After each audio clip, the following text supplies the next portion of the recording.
Good evening mga kami. So for today's video, pupunta kami ng clinic dahil nga si Mikael ay may sipon, ubo.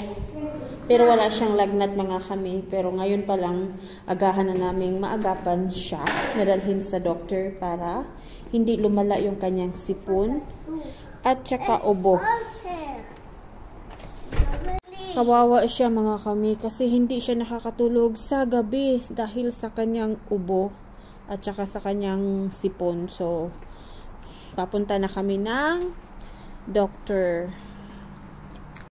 Good boy! Yala go! If name! So, ayan mga mi. Nandito na kami.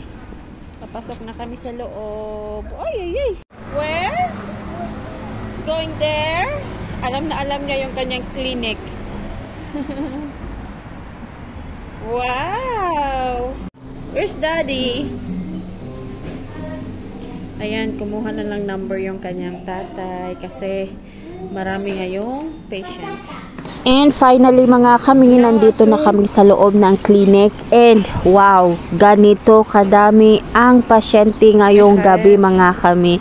Maaga na nga kaming umalis ni David sa bahay para, sabi ko nga, para pagdating natin doon, konti lang yung pasyente. Pero mali pala ako mga kami. Sobrang dami ng mga patients tonight. At kadalasan pa mga kami is mga baby sila, yung mga 1-year-old above. Kawawa talaga mga kami. Kapag ganitong weather, talagang mga babies yung kadalasang mga nagkakasakit. Eh, nako mga kami, ang hirap magkasakit. So right now mga kami, nandito na kami sa loob ng doctor at chine-check na si Mikael. And buti na lang mga kami, good boy si Mikael.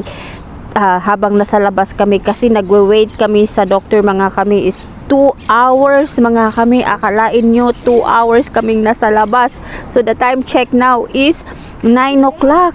O di, kahit iniingatan ko si Mikael mga kami na wag magkasakit, pero hindi ko talaga napigilan dahil nahawa din siya doon sa kanyang kuya na may sakit. Dahil si Gabriel mga kami is 1 week din siyang may sipon at ubo, tapos may fever pa.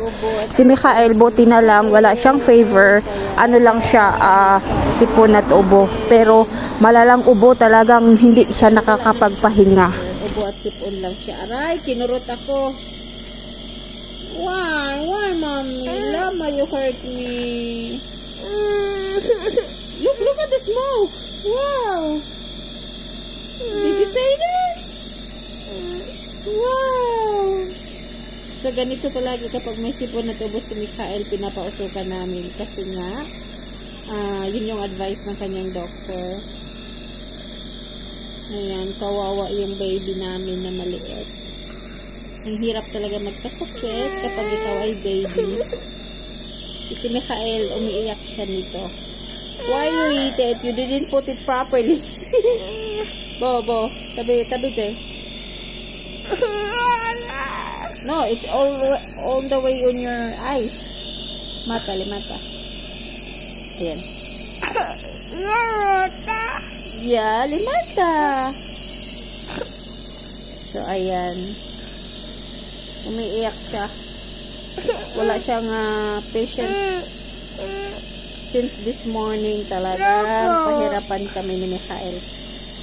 Ma, yes, you snooch. Oh, look. Did you say that? Wow, look at that.